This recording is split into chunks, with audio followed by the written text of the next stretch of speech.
Good day. Today is Wednesday, 16th July 2025. Yesterday in my program, I discussed the alarming plans that some people in the United States, and as we shall see shortly, in Germany, appear to have hatched about supplying Tomahawk cruise missiles to Ukraine and how all of those failed. But today, or at least in the last 24 hours, we've had a whole succession of statements from the President of the United States, which shows that he has had further thoughts about this matter and that thankfully he seems to be retreating further and further still from the position that some people, in my opinion, were clearly trying to maneuver him towards, that of supplying offensive weapons to Ukraine, well, actually to Western forces operating in Ukraine, in order to conduct a missile campaign against the Russians in order to try to change the direction of the war. So firstly, we had statements from the White House. The White House said that Donald Trump's words to Zelensky about bombing Moscow had been taken out of context. He not actually suggested or advised Zelensky to do any such thing. That was absolutely not his purpose. All that he was doing was trying to understand why President Zelensky had not, in fact, so far launched strikes against Moscow. This was an inquiry, in no sense an attempt to urge Zelensky on. Well, that's the explanation that's been given. It's interesting that there's no actual positive categorical denial that Trump did discuss with Zelensky the possibility of Ukrainian missile strikes against Moscow. I'm going to say straight away, and I say this with some regret, I don't believe this latest American account of the conversation. Donald Trump must presumably know that the Ukrainians have made various attempts to attack Moscow with drones. These so far have been unsuccessful. And he must also know that the Ukrainians do not possess long-range missiles capable of reaching Moscow themselves, and that in order to conduct strikes against Moscow, they would need to have those missiles provided to them by the Western powers. And Taurus missiles, Tomahawk missiles, and JASSM's missiles perhaps would have the range. Tomahawk missiles, obviously, definitely would have the range, but Ukraine itself has no such missiles, at least none that we have been told about. So, given that the President of the United States must know all about these things, I find it very difficult to believe that he was just posing an innocent inquiry to someone like Zelensky, just to say. Anyway, more importantly, the President of the United States then himself made a series of comments yesterday. He said that he did not want Ukraine to attack Moscow. That was not his wish in any way. He is not on anyone's side in the war. This, even as he arms one side against another.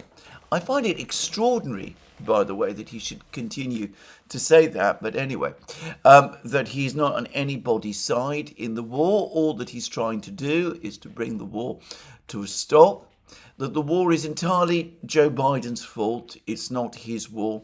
He continues to harp on that point, even as he continues to supply weapons to Ukraine. He doesn't seem to see the contradiction in this. I suppose he's got various rationalizations, and as we shall see shortly, he does continue to be under a very great deal of pressure. And he also said that he has obviously no plans to supply long-range offensive missiles to Ukraine.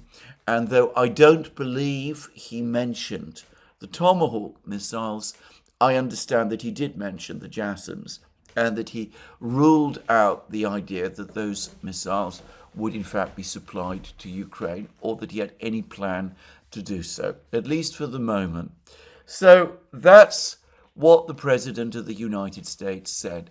We can see that the President, Donald Trump, has pulled back from the position that was being actively discussed in the media for several days before his Monday announcement, and from the reports about Tomahawk missiles that we got from David Ignatius in the Washington Post and from others.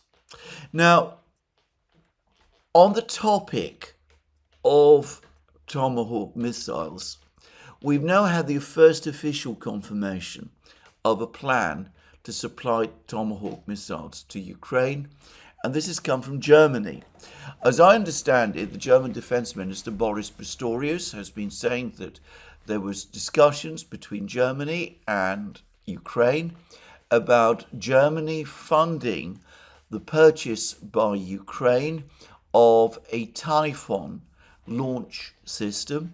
This is a launch system capable both of launching surface-to-air missiles, anti-missile and anti-aircraft missiles. I understand that the missiles in question would not be the standard, would not be the Patriot missile systems. Rather, they would be the standard missiles that are carried by Aegis-class destroyers of the US Navy. Anyway, that was one plan, but the Typhon can also operate Patriot cruise missiles, Tomahawk cruise missiles, and it does seem as if the proposal to supply Ukraine with some of these Typhon launchers might have been connected in some way, probably was connected in some way, with all of these ideas and proposals to send Tomahawk missiles to Ukraine.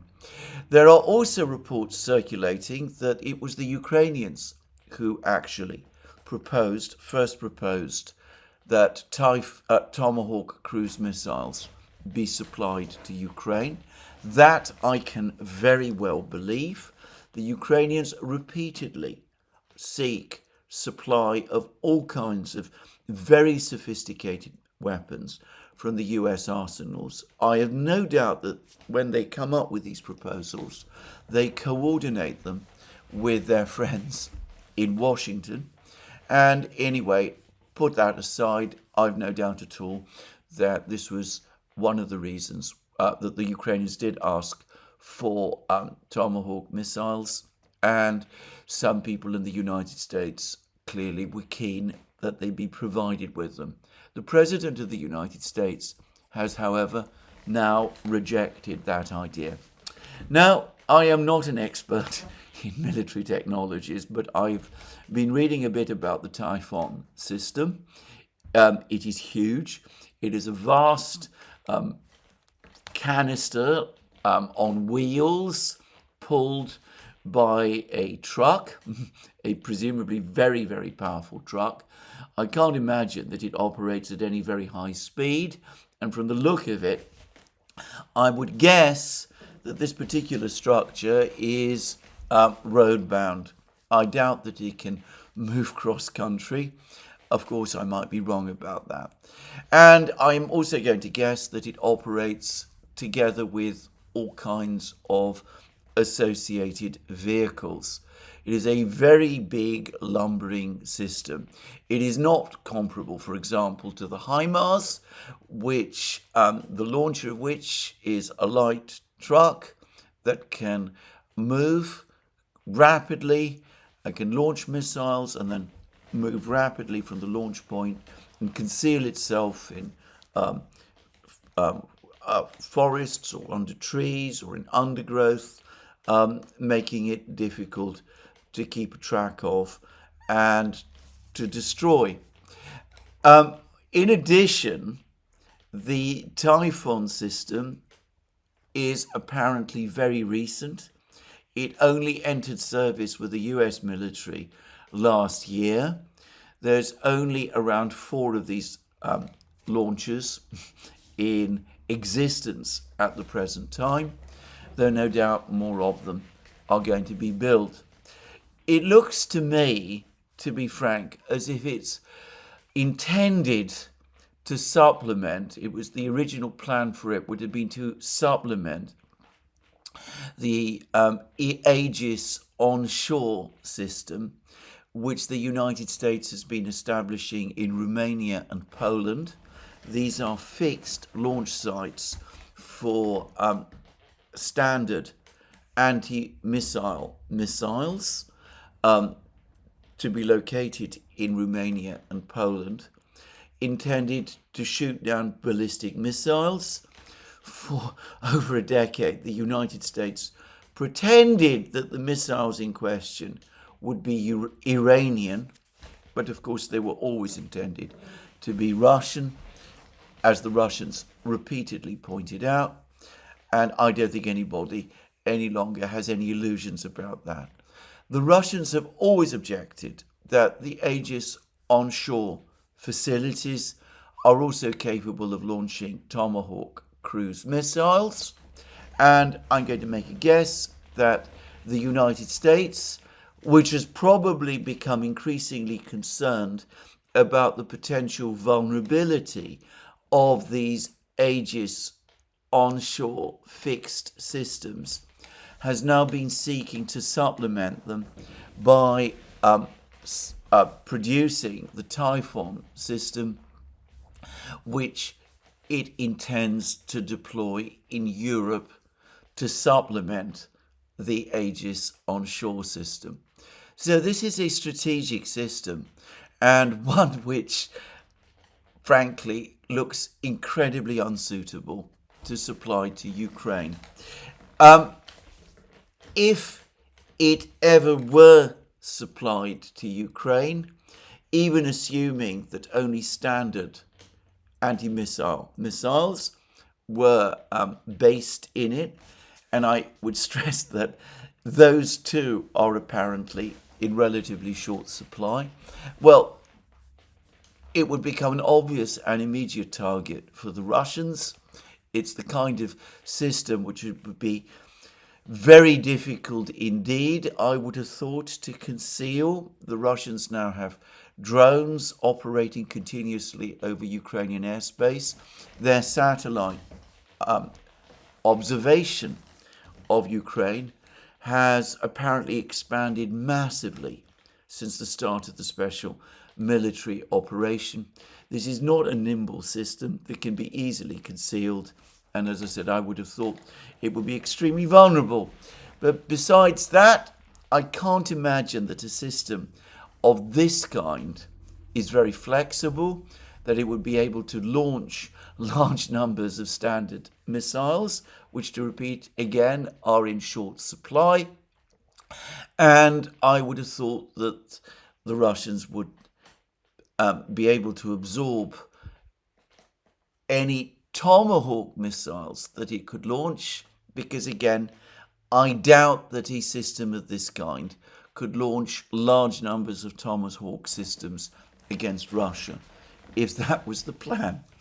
So, a foolish idea to supply this sort of system, and that the Germans could actually be debating it and could be talking about it with the Ukrainians, does beg some important questions about the understanding of the conflict that is taking place in Berlin. I've already spoken about the very eccentric approach taken to this conflict by the German Chancellor Friedrich Merz and some of his officials, and by the way, some of the officials in the German army, how they seem to be of the view that this is the third of the great wars between Germany and Russia and all of that, how Friedrich Merz seems to be almost obsessively focusing on the conflict in Ukraine, almost to the exclusion of everything else, so that his much vaunted economic policy, his plan to reindustrialize Germany and all of that, is basically being sacrificed to that objective of waging this conflict in Ukraine. Even the rearmament plans that the Germans have been talking about are apparently going badly wrong and are not being implemented in the way that Merz initially sought. We'll discuss that shortly. And it seems to me that this particular plan to buy the Typhon system, it has all of the look of amateurism about it. It's the sort of thing that the civilians in the German government, who clearly haven't taken the trouble to inform themselves about the capabilities of this system and its limitations, and obviously the Ukrainians might have come up with and talked about with each other without thinking its implications fully through. I read an article recently suggesting that, well, it was written by a German, which said that Merz is the least intelligent man. Actually, he was much stronger than that. He used a much stronger word. He called Merz a complete idiot, in fact. But anyway, the least intelligent man to be Chancellor of Germany since the establishment of the Bundesrepublik back in the 1940s. And it is becoming increasingly difficult to disagree with that view. This is a latest eccentric proposal to buy this system is simply another example of what we're talking about. Now, just before I return to the topic of what Donald Trump has been saying, just to quickly add further on this, there's been a whole series of commentaries and articles by all kinds of people talking luridly about a return of German militarism, that Germany is supposedly returning to its default character as a militaristic, war-focused society. I believe, by the way, that that is a major misunderstanding and misrepresentation of German history, taking events of the 20th century and assuming that they have an even deeper history than they actually do, or cultural history than they actually do, but never mind about that. Suffice to say that the Germany I know, and I know quite well, and I'm in touch with, is not like that at all. If we're talking about young Germans, who would be the ones who would have to serve in the army, they're not keen on any form of remilitarization at all. They're very reluctant to sign up to the military at the moment, which is one of the reasons why the current government is talking about reintroducing conscription. And suffice to say that the idea of reintroducing conscription in Germany is also deeply unpopular. Anyway, there we go. So all of these fantastic plans, incredibly dangerous and very reckless plans to supply Ukraine with long-range missiles and to conduct a missile offensive against Moscow. They've, for the moment at least, been dropped. It's possible that we might return to that at some point over the next few months. Unfortunately, the reality is that bad ideas of this kind, once they're floated in the West, never seem to die. The neocons never give up on them, and we get all the usual articles appearing about how Ukraine is not being provided with the weapons it needs, not just to defend itself, but to win the war, and how winning the war against Russia is possible. But my own view is that this proposal to supply Ukraine with these kind of long-range missiles so that it can conduct a missile offensive against Moscow. And by the way, St. Petersburg as well, according to Zelensky, that this plan is just too wild and alarming even for the Pentagon, and that they will put their foot down and block it, and that there are enough sane people left in the US government to ensure that that doesn't happen. So, for the moment at least, this whole idea is called off. Now, that leaves the rest of the proposal. And I think over the last 24 hours, we've now had more clarity about why it has been NATO rather than the EU, which appears to be a more logical institution that has been chosen to launder the money, to launder the weapons rather, that are being sent to Ukraine, and which the United States, the Trump administration, is not prepared to send at its own cost directly. As I discussed in my program yesterday, so far there's no formal agreements between the United States and NATO to send weapons to Ukraine. So far there are no structures, no contracts and such things in place to do that. There's no budget, there's nothing of that kind. I've been provided with a very interesting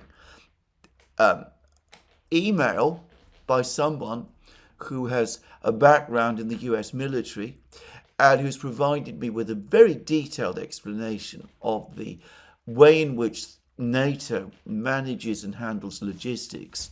And I can understand that. It's very, very interesting. And of course, that is relevant to the supply of any weapons to Ukraine. But it still doesn't address the point that NATO itself has never been a purchasing arm that I am aware of for weapons, and this proposal to buy the weapons from the United States represents a completely new departure for NATO. Anyway, we now have the explanation why it has been NATO which has done this, and that is Emmanuel Macron's categorical refusal to have anything to do with this plan. He doesn't want the EU to buy arms to supply to Ukraine, and that prevented the EU from buying arms from the United States to supply to Ukraine, because Emmanuel Macron has veto powers over that. And since it couldn't be the EU, it had to be NATO. And apparently Macron has again made clear that France is not going to be involved in this arrangement. Now, this is consistent with long-standing French policy, of which Macron is an inheritor. The French have consistently said or claimed that their military is structured around the production of France's own military industries. So France operates French fighter jets, French aircraft, French tanks and armored vehicles, French artillery, French missiles, French warships, French submarines. All of these are supposedly produced in France. They do rely very heavily on American components, and in reality, the French military industries are much more integrated to the American military industries than the French like to claim. But buying weapon systems, France buying weapon systems from the United States instead of drawing on its own military industries, is something that a French government would find difficult to do, especially given the current mood in France, but also something which I suspect the very, very politically influential French military industrial complex would not be happy about. Of course, there is also the additional factor of Macron's vanity, his constant efforts to assert Europe and through Europe France as a big independent actor in world affairs, independent of the United States, that is. Even as he shows himself to be a committed Atlanticist and neoliberal in virtually every other regard, he constantly harps on Europe as the solution to every problem. And he too, no doubt, would be hostile personally, viscerally, to a proposal where the Europeans, instead of supplying the Ukrainians from their own production, would be buying the weapons instead from the United States. And that brings me now back to Friedrich Merz and his plans to rearm Germany, because it is clear that the entire rearmament project in Germany is falling short. Germany is not producing the tanks and the armoured vehicles and the missiles in anything like the quantities that would be needed. I understand that they're struggling to produce the shells, the artillery shells, and so they're obliged to turn back to the Americans and to source their weapons from there. And what they are now doing in buying weapons from the United States to equip the Ukrainians is something which I predict they're ultimately going to do in terms of their own military. The entire premise that Germany would rearm, that it would convert its civilian industries to military production, something which, as I've said many times, people perhaps underestimate the difficulties and challenges of doing such a thing and the enormous strains that would cause on the German industrial economy. Anyway, I predict that these plans are being quietly abandoned. I suspect that the German government has been already informed by German industry of the impracticalities of this plan. And Merz, who is at least as important a player in getting this whole deal set up with Trump for NATO to buy weapons from the Americans, purportedly for Ukraine, but eventually, I predict, for the other European powers also. After all, he actually also spoke with Trump on the 4th of July, directly after Trump spoke to Zelensky. Just saying. Anyway, I suspect that Merz has already been advised by the industrial groups in Germany about the impracticality of the whole rearmament drive. And of course, that's why, since he's not prepared to give up on the idea of rearming Germany against Russia, he's turning to the Americans instead. And can I say that in this situation, where the Germans are increasingly going to start buying weapons from the Americans, that inevitably is going to reduce demand in Germany for production of weapons from the German military industries, even if this is only being done for a short period of time on behalf of Ukraine. Eventually, this mechanism that's now being created will be kept in place to re-equip Germany, the German military, and the other European militaries as well. And slowly, steadily, in fact, not that slowly, but probably quite rapidly and effectively, we're going to see the German military start to acquire through this mechanism more and more of its weapons from the United States also. Fighter jets, probably initially. Armoured vehicles, I suspect, eventually. Who knows what else, but I suspect that that will come. And this arrangement, causing the Germans to turn increasingly to the Americans for their weapon systems, it's going to have another effect too. It's going to accelerate deindustrialization processes in Germany. Many people have been saying that rearming Germany is going to lead to the reindustrialization of Germany on this military industries basis. I've always thought that a fantastic idea for various reasons that I've discussed in earlier programs.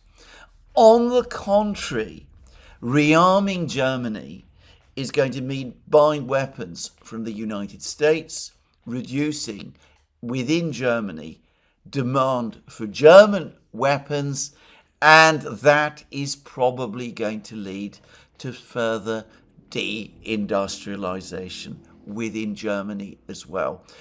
Germany, from being an exporter, is going to become an importer, importing weapons from the United States, consumer goods from around the world.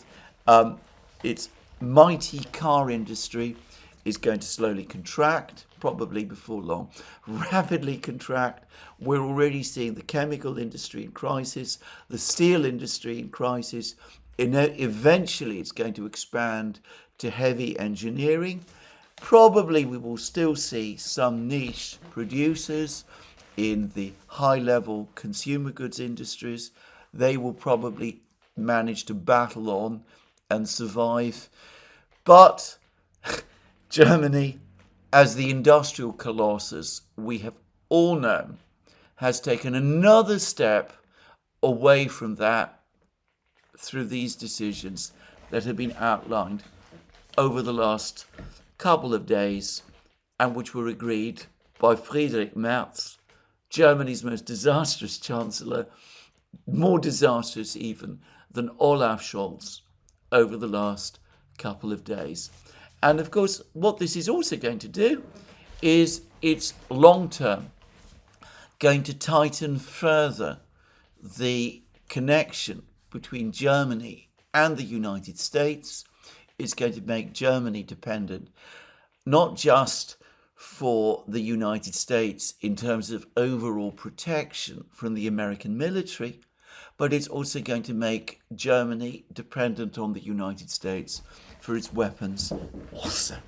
Anyway, and of course it's not just Germany, because apparently there's a whole consortium of countries, from what I can tell mainly Scandinavian and North European ones, but the British of course are also involved in this plan also.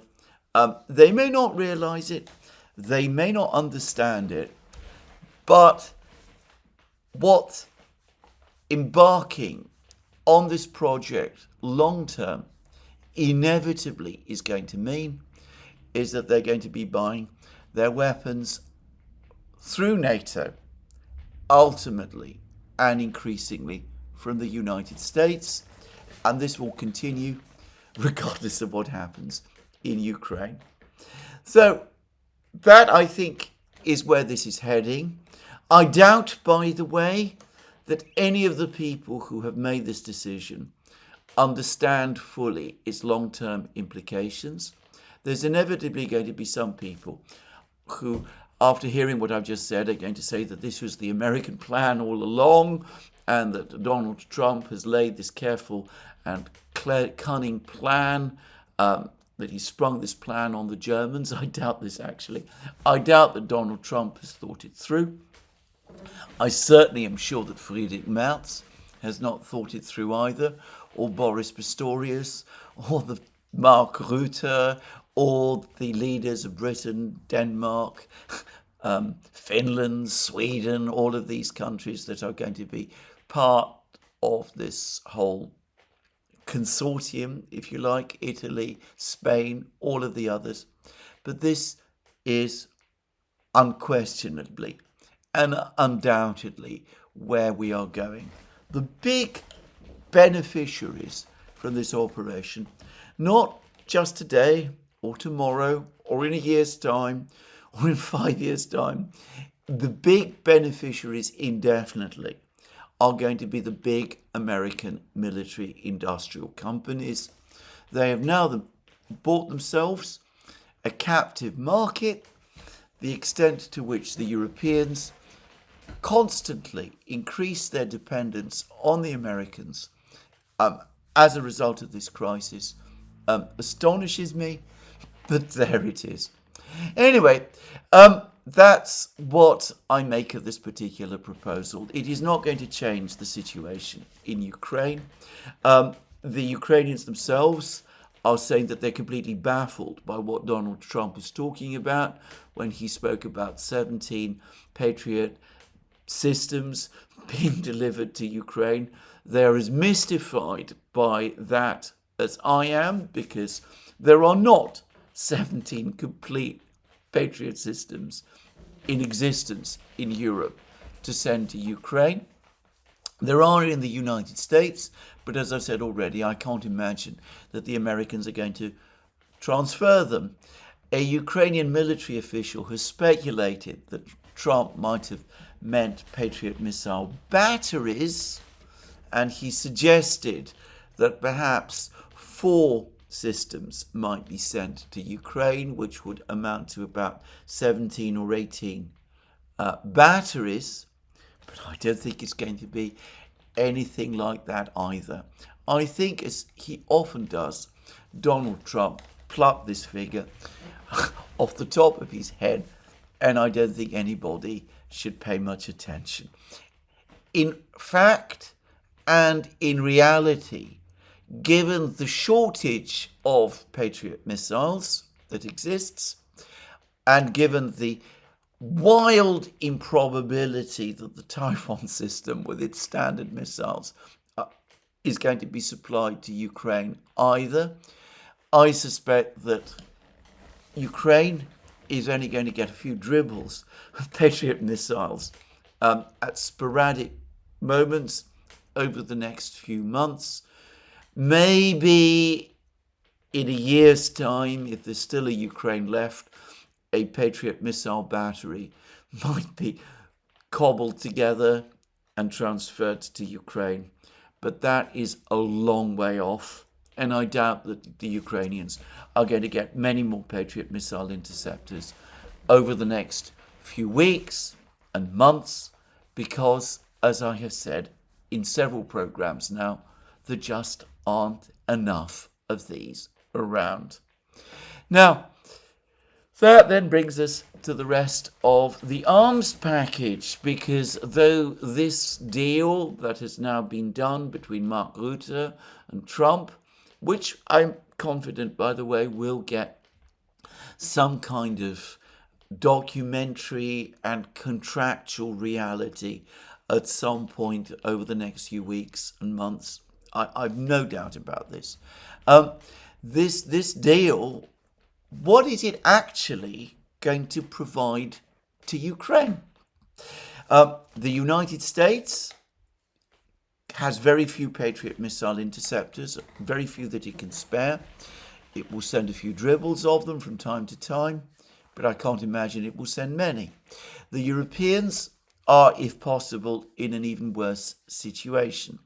For the moment, at least, the idea of sending long-range offensive missiles to Ukraine, JASSMs and Tomahawks, and according to the Germans, Taurus missiles, has been ruled out. Armoured vehicle supplies seem to have come basically to a stop. The United States almost certainly in my opinion, has supplied Ukraine with more Abrams tanks than it says, but most of those have been destroyed. And the United States, as The Economist revealed, no longer produces these tanks. It no longer manufactures these tanks from new. It refurbishes old ones, and it takes the United States 2 years to refurbish an old tank to bring it to current levels which would be acceptable for the US military.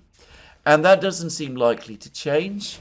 The Economist suggested that at best, if all stops were pulled, if all the shortcuts were taken, if tank production were prioritized, we might reduce the refurbishment time for tanks from perhaps 2 years to 1. So I doubt that the United States is going to send many more of these tanks. As I understand it, Germany doesn't produce tanks either, Leopard 2s. I doubt that there are many more of these that can be supplied to Ukraine. Leopard 1s have been supplied to Ukraine in significant numbers now, but they are not viable as tanks on the battlefields. They have their uses, but they are lightly armed and lightly armoured, and they're not up to challenging the increasing numbers of Russian tanks. France, I believe, does still produce tanks, but it has not supplied any of its Leclerc tanks to Ukraine, and I doubt that it will.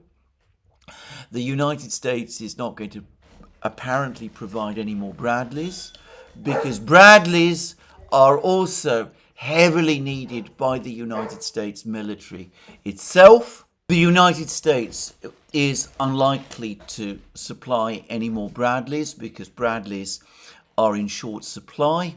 Alternative armoured vehicles like the Strykers, the Marders, the French armoured vehicles, the British armoured vehicles have all fallen short in terms of Ukraine and combat conditions there. Besides, I doubt that Britain currently is in a position to supply Ukraine with very much of anything. The Challenger 2s failed dismally in Ukrainian combat conditions. Britain is out of self-propelled howitzers. I cannot myself see that there is very much more of anything that the Western powers are in a position to supply Ukraine at the moment. Even artillery shells, they're struggling to do. Now, one area where you might have thought that the Western powers would be able to assist Ukraine is in drone warfare. But even here, the situation is, frankly, unimpressive.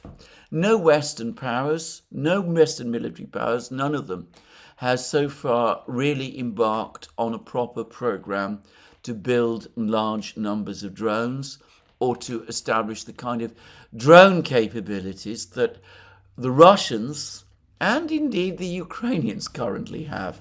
Pete Hegseth, the US Defense Secretary, has now spoken about the United States now embarking on such a drone program, but this is still very much in its infancy. It would probably take a while before anything like that happened. And in Europe, there was lots of talk, as I remember, around a year and a half ago about helping Ukraine with vast drone forces, but none of that materialized, and I don't get the sense that there's any real organization of production of such weapons in Ukraine or in Europe that would really make the difference. Speaking about drone production in Ukraine, there was recently a very interesting article about it in the Ukrainian newspaper Ukrainska Pravda, and it made some very interesting revelations about the realities of drone production in Ukraine. The fact that the industry is so fragmented, the fact that, unlike in Russia, production takes place not in single large factories under centralized control, operating on an industrial basis with secure supply chains, but rather in small workshops scattered across Ukraine. Well, what that means is that these workshops apparently produce drones that are different from each other, making uniformity in drone production impossible to achieve, which causes frustrations to the Ukrainian drone operators who have to use them, because different drones are built to different specifications and with different capabilities. And I'm going to add something further to this. If you have a production system based on warehouses in the way that we see in Ukraine, not only is it all but impossible to scale up production beyond a certain level, you can always add more workshops to a factory, but you can't add more facilities or workshops to a workshop, because if you do, then it eventually becomes a factory, at which point it becomes a target. Just saying. But so all you can really do is establish more workshops, which puts more strain on your workforce, and ultimately will cause the problem of fragmentation to get worse and worse.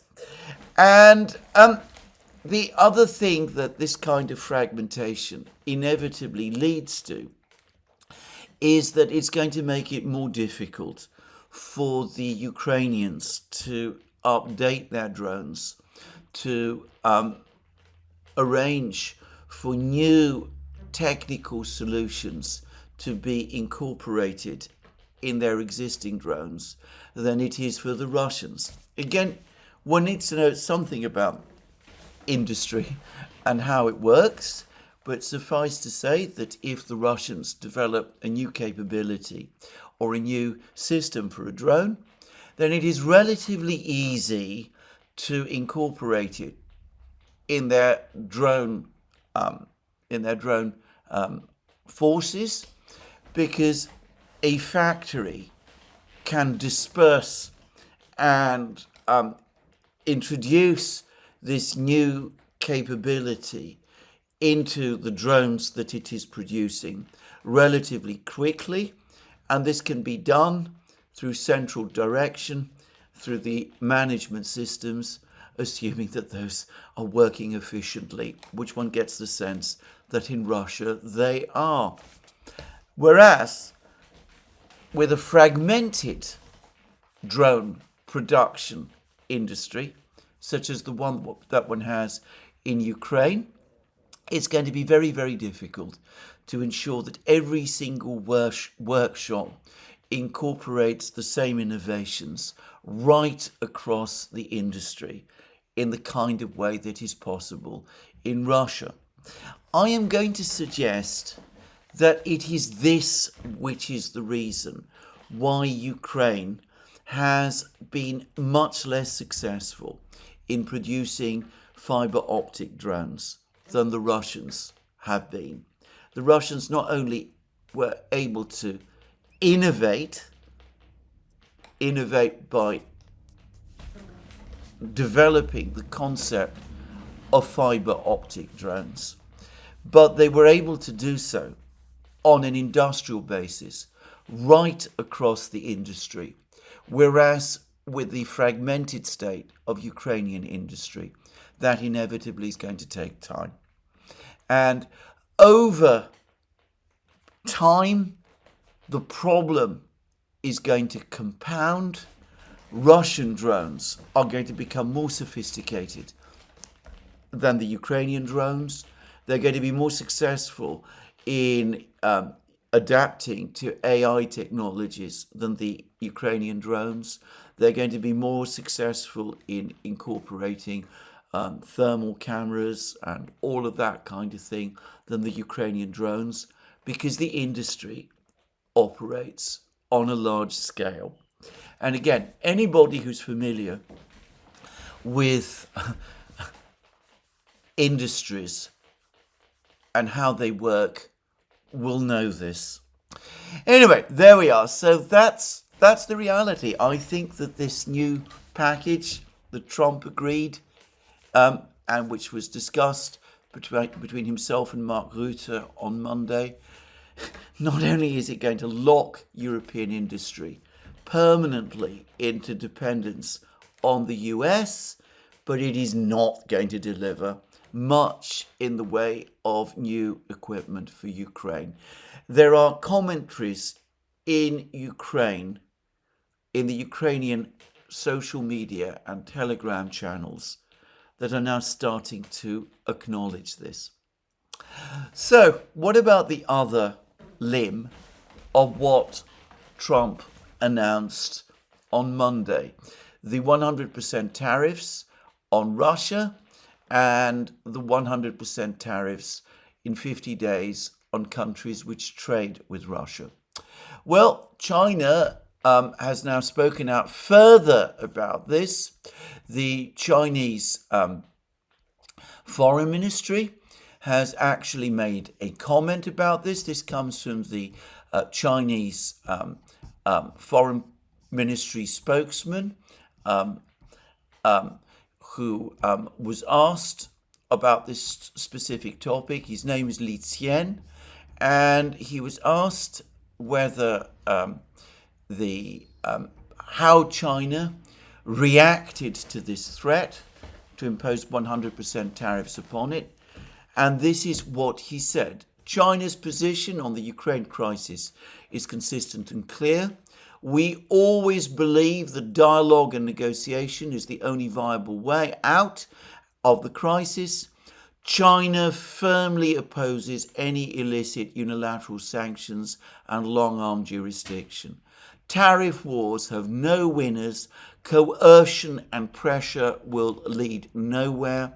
We hope parties will create the atmosphere and conditions for a political settlement of the Ukraine crisis and act in ways conducive to promoting talks for peace. So China will not agree to this proposal. They will not be intimidated or bluffed by the Americans into stopping their economic relations with the United States. If the United States wants to reignite its tariff war with China all over again by imposing 100% tariffs on China, it will go back on the agreements that were recently hammered out in Geneva and London, which will make the Chinese, of course, extremely angry and even more skeptical of what the United States is about. And, of course, it will result in the same set of problems that the United States faced back in March and April. The United States remains heavily dependent, in fact completely dependent, as far as I can tell, on China for rare earths and special industrial magnets, without which industry in the United States cannot function. And the United States also continues to be heavily dependent on China for supplies of key manufactured goods like laptops, electronic equipment, etc., which it seems the United States was about to run out of during the previous iteration of the tariff war back in March and April. I would have thought that Donald Trump in particular would not want to go there. As for India, India does not run a major trade surplus with the United States. In fact, it is a country which is permanently, as far as I can tell, in deficit. The United States has been looking to India as a long-term partner to build up industries that would supply the United States in place of China. Obviously, imposing 100% tariffs on India would block that. The key thing is that India needs Russian oil. And I've been reading about the situation on the oil market. There's been actually quite an interesting article by Robert Rapier in oilprice.com. Global oil consumption reaches all-time high. The article says that consumption of oil is currently higher than it has ever been, and production is only tightly in equilibrium with consumption. In other words, let's assume that what Donald Trump is threatening and what Lindsey Graham was demanding actually happened, and that Russian oil stopped being exported in quantity. On these figures provided by Robert Rapier, we would inevitably see a dramatic surge in the price of oil. Russian production of oil has anyway been declining, and though the production of oil in Russia has declined significantly over the last few years, partly because of the sanctions, the cut-off of Western oil markets, I believe that it is generally acknowledged that production of oil in Russia is in long-term decline. Production of oil in the United States is likely to start declining very soon, because the shale revolution has now run its course and production has plateaued and is likely to start to fall very soon. Production of oil in Saudi Arabia is in long-term decline as well. In this very tight oil market, the last thing one would want to do, or so it seems to me, is to provoke an oil price shock by trying to exclude Russian oil from the global market in oil. And already the inflation numbers, both in Britain and the United States, have not turned out very good. In Britain, annualized inflation is now at 2.7%. Virtually everybody believes that that is an understatement. And in the United States, in Britain, it is 3.4%. I'm sorry. And as I said, virtually everybody believes that that understates the figure. In the United States, annualized inflation has apparently risen to 2.7%, according to the latest figures. There are some speculations that it might increase to 4% by the end of this year as a result of the tariffs. That might be true or it might not be true, but the trajectory of prices appears currently to be upward again. Obviously, if there is a crisis in the oil market, and by the way, in a market as tight as this one, I would guess that even a limited supply disruption could push prices up very high. Well, that's not going to be good news for the American or British economies, or for American and British consumers. And of course, it would inevitably have an immediate effect on consumers and producers in Europe and around the world. And if we're talking about India, obviously, from their point of view, they would like to develop a long-term relationship with the United States, though I understand that over the last few years, decision makers in India have been increasingly disappointed by the failure of the relationship with the United States to produce the results that they expected. Anyway, The point is that currently India needs cheap oil, and it needs that oil to try to keep the cost of living in India down, and that means that it has to buy it from Russia. So it's difficult to imagine, putting aside all issues of sentiment, that the Indians will stop buying Russian oil either, in response to this ultimatum, this threat that they've received from Donald Trump. Now, the Russian Foreign Minister, Sergei Lavrov, has commented about this. It's very interesting that Lavrov and Peskov in Moscow continue to cut Trump some slack over this issue. But anyway, he has said that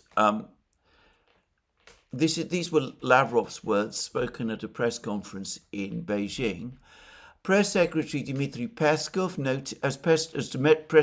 Presidential Press Secretary Dmitry Peskov noted, "We generally seek to understand what underlies this 50-day declaration from President Trump. Previously, there was a discourse of 24 hours, then 100 days. We do wish to understand President Trump's motivations. Clearly, he faces immense, I would say even improper pressure from the European Union and NATO's current leadership, who brazenly endorse Zelensky's demands to continue arming his regime with modern, including offensive weapons, all at growing expense to Western taxpayers. There is a Russian proverb, do not dig a pit for others. The sanctions recently imposed by the EU and those being prepared anew in Brussels are now attempting to drag the United States into this sanctions vortex. Yet President Trump explicitly stated that Europe would bear the cost of prolonging this conflict. All this has already inflicted severe damage on the European economy. Objective European analysts, economists, and political scientists concede that the primary casualty of this sanctions war is its very architect. An unprecedented volume of sanctions has been levied against us. We are managing. I have no doubt we will prevail. A conclusion supported by independent assessments and analyses, including those from many Western economists and policymakers. As for our trade partners, they can hear what has been said. They can hardly predict their own actions now. They have their international obligations, knowing our partners. I cannot see how they can give up their independent policy, the policy of observing agreements achieved both through two-way channels and under multilateral formats.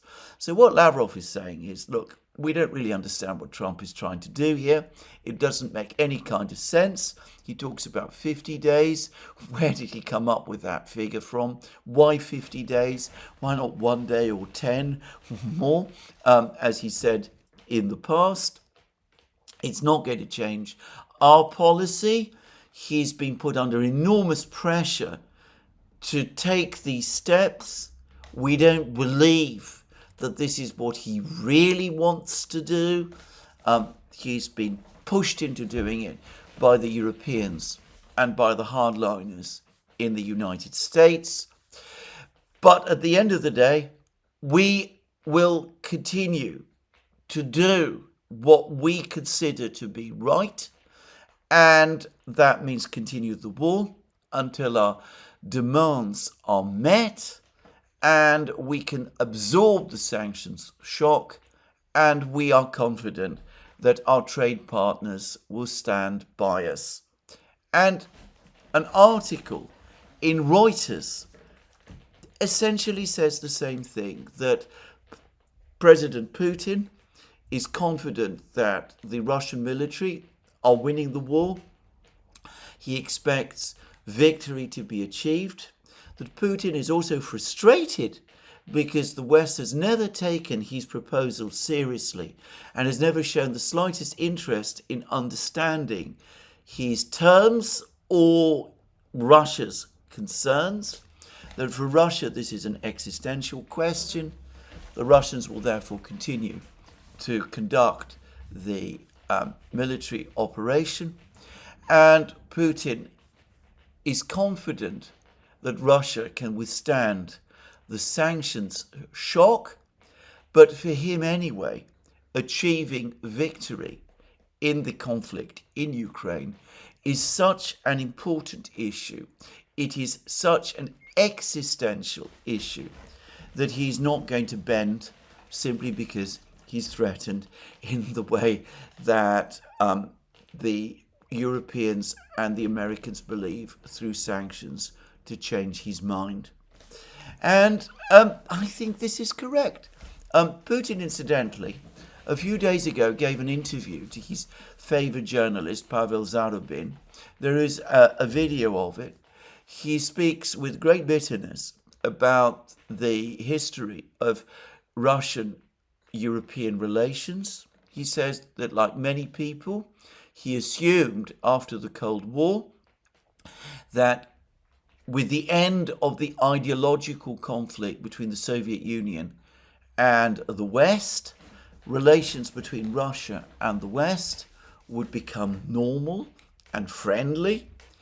It turned out otherwise because the West continued to treat Russia in effect as an enemy, and that has made him completely change his perspective about Western attitudes to Russia in the long term. And in the meantime, that makes it even more important, obviously, that the Russians conclude the conflict in Ukraine successfully. And obviously, Putin thinking in that way, which corresponds closely with the Reuters article, what that means is that he's not prepared to make the kind of concessions to the Americans that the Americans and the Europeans perhaps think he will. And coming back to this, of course, what we see is that the Europeans and the Americans, Lindsey Graham and Mark Rutte, are now all calling on Russia's trade partners to advise Putin to basically capitulate. I think they're gravely mistaken in their assumptions. And that, of course, leads us back to what is going to happen in 50 days. Now, either Donald Trump imposes these sanctions, in which case, as I've said, he will be catapulted back into a tariff war in which the Chinese hold all the cards, and inevitably he's going to have to capitulate, infuriating presumably people like Lindsey Graham, or he's going to have to duck and weave and try and find some way out over the next 50 days to avoid imposing those tariffs when it becomes clear that the Russians are not prepared to back off. Now, the problem he has is that if he does that, he is again going to run against the intransigence of Lindsey Graham. Lindsey Graham is again posting comments on X in which he's basically making it clear that he does expect that within 50 days those sanctions will be imposed. So, well, we will see what happens. My own view is that Donald Trump, by appeasing Lindsey Graham, by not telling him way back in April when the tariff sanctions plan was first floated, that this was simply not acceptable and that Trump himself strongly opposed it. He's now finds himself, in effect, in a trap. He's tried to appease Lindsey Graham up to this time. The likelihood is that sooner or later he's going to have to confront Lindsey Graham and scrap the tariffs, and then, well, there could be a significant political row, and I'm not sure actually what Donald Trump does in light of that. Anyway, that's the situation at the moment, or so it seems to me. At least on the diplomatic side, on the diplomatic and military production side, if you prefer. There have been many developments in the conflict. Last night, the Russians resumed their hammering of Ukraine. More drones, more missiles, this time targeting not Kiev, but other places. Kryvyi Rog, the industrial city on the Dnieper in the south of Ukraine, which is, by the way, Zelensky's own hometown.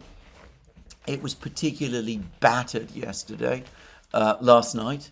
The Ukrainians had been saying that Keith Kellogg's presence in Ukraine seemed to be deterring the Russians from launching drone and missile strikes. Well, they didn't attack Kiev, but it hasn't deterred them from launching more drone and missile strikes, as we see in other places.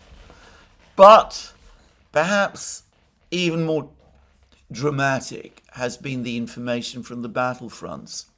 And again, I'm going to have to be relatively brief in describing what is happening. But the situation in Pokrovsk, around Pokrovsk, is becoming increasingly disastrous for Ukraine. There is now apparently confirmation that the Russians have established themselves firmly inside Novoekonomichny.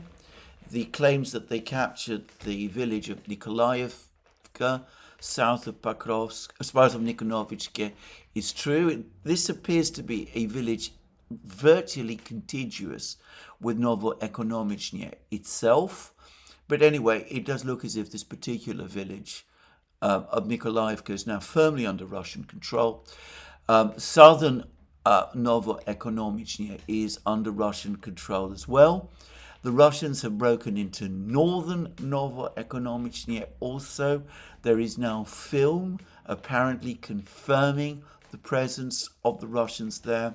There were even reports yesterday that the Ukrainian troops in Novoekonomichny are about to withdraw from that important village because they are now under threat of effective encirclement. And the Russians not only control Fyodorivka and Razine, the two villages to the north of Novoekonomichny, but they're apparently advancing on various mines, two big coal mines in the area. They're also pushing westwards, and they are apparently now literally outside Rodinsk.